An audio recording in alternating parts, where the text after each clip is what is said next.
everyone. I'm just sitting here waiting for the mail to arrive. Should be getting here right about...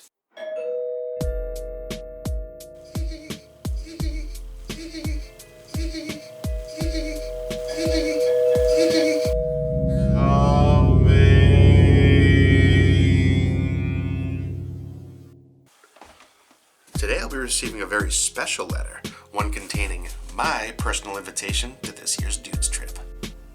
Boys only. No girlfriends allowed. Hey, I got your mail here, pal. Thanks, Mr. Mailman. Oh, I'm not a mailman. Yet.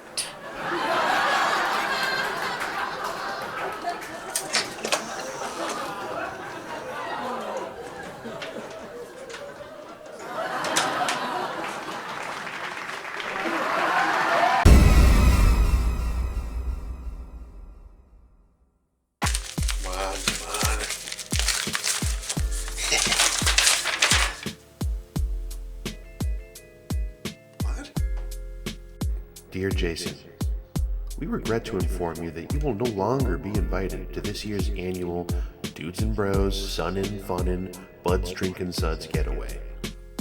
And it was the result of a fair vote, unanimous amongst all bros. Please refrain from any future inquiries regarding your attendance as said decision is final. You know what you did, bro. Sincerest regards, the boys.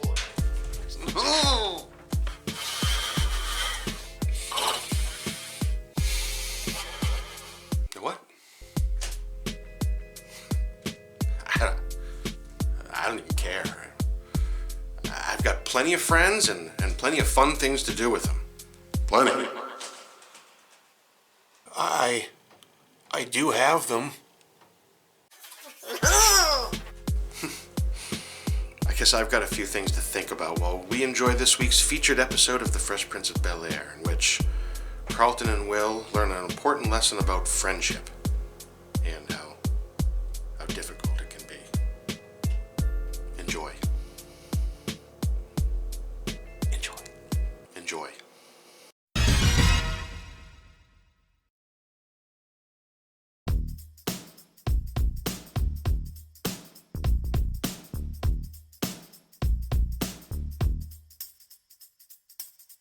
The Fresh Prince of Bel-Air was about as cool as it gets for a 90s sitcom. Despite being hopelessly adrift in a sea of hokey family comedies, it somehow found a way to stand out. That's not to say it was completely free of the typical sitcom corniness that's so often associated with the times. Famously known as the vehicle that launched Will Smith's film career, the show was a huge success story for NBC, until the butler killed it. The premise was simple enough. A troubled but street-smart teenager starts getting into serious trouble on the streets of West Philly, so his mother sends him to live with his filthy, stinking rich aunt and uncle in Bel-Air, where he enjoys all the many trappings of wealth and never has to work, or learn, or grow. Okay, it might have been slightly more nuanced than that. In truth, the show has some genuinely hilarious and heartfelt episodes. I'll leave it up to you to decide if this one is one of those ones. We start things off with a cold open introducing this episode's subplot, which unfortunately revolves around Hilary. Hilary is the oldest of the Banks siblings, and she's on a whole different level of unbearable rich kid archetype. She's completely self-centered and vapid. She only cares about money and possessions. The mere notion of working or helping others sends her into a tizzy, and she's constantly criticizing, never stopping to take a much-needed look in the proverbial mirror. She is far and away one of the least relatable and sympathetic characters in sitcom history. She sucks. Anyways, she announces to the family that she's finally going to be moving out on her own, and the pure unbridled excitement that Uncle Phil can barely contain upon hearing this news tells you all you need to know about old Hill Dog. She's been going around the house and tagging items that she plans on taking when she leaves. Mind you, she doesn't ask to lay claim to these items that she clearly does not deserve. She just takes them. One final tag is placed on Jeffrey, the family butler, as we witness a concerning act of disregard for human worth. And then, thankfully, we're rid of her for a while. The main plot of the episode starts with an all-too-familiar sight, Carlton annoying the hell out of Will. He's trailing him so close he's almost wearing his skin. Will doesn't seem to appreciate it. Carlton's upset. He feels like Will's been distant and unreliable lately. He was late today to pick up Carlton from whatever nerd crap he was doing, but to make matters worse, he forgot about their annual post-New Year male bonding ski trip. You know, the Bros in the Snow getaway. Carlton even mentions how it's been a tradition they've been doing for 4 years running, making Will's complete mind blank all the more brutal. After a heavy dose of guilt-tripping, Will very begrudgingly agrees to go, and Carlton doesn't seem one bit fazed by the obvious pity party being thrown in his honor. He shows his excitement in the most slappable way possible. Oh, this is going to be grand. Once Carlton gingerly skips off, Will calls his girlfriend Lisa to explain the situation with the Bros trip. Before he even gets a chance to say otherwise, Lisa surprises him and cancels first. She's been called into work, saving Will from having to blow her off for a weekend getaway with his cousin, which might have been confusing in several ways. As they say their goodbyes, Will casually mentions to her that, Hey, you know what? It's a shame you can't come with us. which I'm sure won't bite him in the ass later on. Over at the ski lodge, the guys are just getting back from a nice day on the slopes. Despite his earlier hesitation, Will seems to be having a good time. They order a couple of hot cocos and sit on the couch to discuss their shared sexual attraction to Barbara Walters, until Carlton makes it weird. How do you feel about Nancy Reagan? They spend what seems like a few more hours at the lodge sipping warm beverages, sharing naughty giggles, and aggressively ogling any women that happens to stroll by, until to both of their surprises, Lisa walks in. As it turns out, her shift was cancelled. Now she's free to take Will up on his offer to join the festivities. Well, who could have ever seen that coming? He's clearly happy to see her, but of course, Carlton is instantly seething in the background like a jealous mistress. Once Lisa's out of earshot, he yells at Will for inviting her to the Bros in the Snow getaway. Just as he's about starting to come completely unhinged, Will manages to calm him down and assures him they're still going to do all of the boring, monotonous things that Carlton had planned. They hug it out and get ready to go hit the luge. Well, Will suggests to Lisa that she pass the time by checking out the local shops, but after a long and lonely car ride, she'd much rather go straight up to the room and take a nice bubble bath. With Will's help, of course. So Carlton or bubble bath with girlfriend? I wonder which one he'll choose. Yeah, he immediately breaks the plans. Like, so fast. As you'd expect, Carlton loses it and storms out, with Will chasing after him to the parking lot. He jumps into Carlton's car and tries desperately to make him see reason, but Carlton is inconsolable. Will refuses to leave the car, so Carlton takes off with him in it. They go for a little joyride, arguing merrily all the way. Being so blind with jealousy and rage, Carlton fails to notice a deer that's run into the road. He swerves crazily at the last moment, thankfully missing the innocent creature, but tragically sending he and Will careening off the side of the mountain. Miraculously, they survive the accident, but find themselves in a bit of a pickle as there's no easy way back up or down from their location. Carlton gives up almost immediately and chooses to prophesize death while awaiting the Reaper's cold grasp. I know he got his feelings hurt, but Carlton's been an extra big this episode. I miss this Carlton.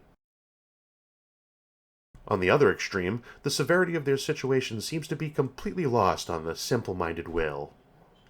Hidey, hidey, hidey, ho! Back at the house, Ashley chats with Uncle Phil. Now that Hilary's going out on her own, she's curious when he thinks that she'll be old enough to move out. Uncle Phil's overprotective response reveals a startling little bit of child favoritism when you compare it with the gleeful delight that he radiated at the thought of Hilary moving out. He intensely forbids her to go without any further explanation. Now that's good parenting. Back on the mountain, things are looking bleak. The guys have run out of escape plans and are shivering helplessly in the cold winter air. In a compassionate yet bizarre gesture, Carlton offers his very own flesh as nourishment. Incidentally, the buttocks has the most meat. Isn't that sweet? Will declines the offer. Go figure. To the comfort of no one, Carlton begins to describe the horrific side effects of hypothermia in precise medical detail. No more Discovery Channel for you, man. Halfway through an angry rant about car rental insurance, hardly the worst problem currently at hand, we begin to realize Carlton may just possibly be avoiding confrontation with a deeper problem. He finally opens up and gets real, as if we didn't already know what the issue was. He feels like he doesn't have any true friends besides Will, And that's why he got so upset when Will forgot about the bros in the snow getaway. So essentially, Will is your only friend. That's really depressing. I wouldn't want to have to admit that on my deathbed. To make matters worse, Will doesn't respond with the most sympathetic answer. In short, he tells Carlton that Lisa is still going to be his top priority, but Carlton is welcome to tag along when there's no hanky-panky involved. Ultimately, he does give his cousin some kind words, and Carlton seems suitably comforted. With a newfound urge to escape their supposedly dire situation, Will comes up with a brilliant plan. They'll just ski down the mountain. That's right. That's been an option the whole time. How it wasn't the first option they considered is beyond me. I wonder what other obvious tools for survival they've been ignoring up there. Just as they're about to drop in for a suicide slalom down the mountain, a voice yells up to them from below. So wait, they're close enough to the ski hill to yell at other people? Am I crazy, or didn't it seem like their location was a bit more remote? Them being so close to the mountain doesn't really make sense. You know what? No, it's not worth overthinking. They're idiots, and they've proven that many times over at this point in the episode. It's hard to make out at first, but eventually they realize the voice is saying, "Don't yell." And so what do? They yell. Why not? And why was that voice saying don't yell? Because avalanche.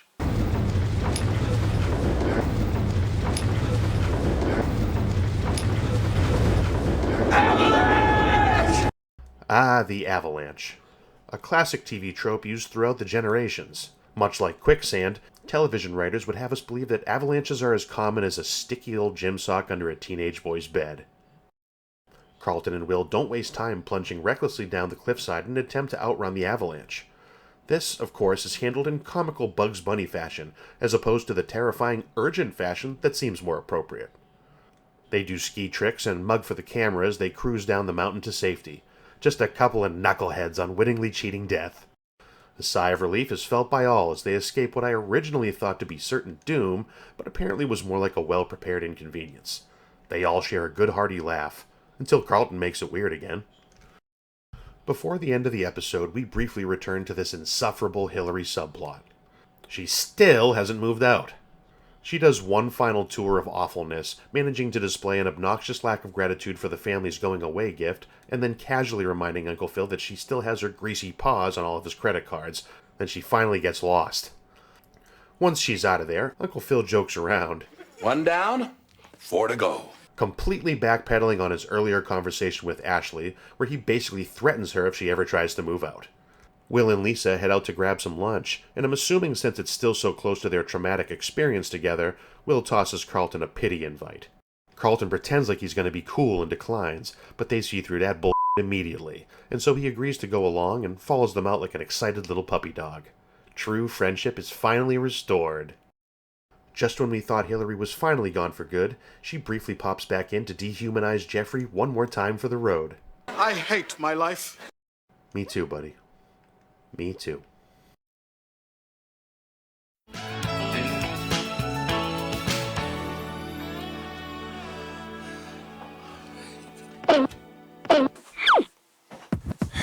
So, Carlton and Will were able to put aside their differences and enjoy a fun, bonding dudes trip together. Well, we all can't be so lucky, can we?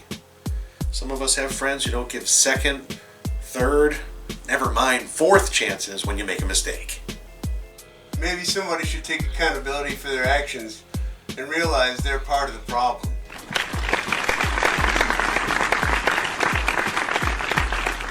Did you have more mail for me? Not a mailman.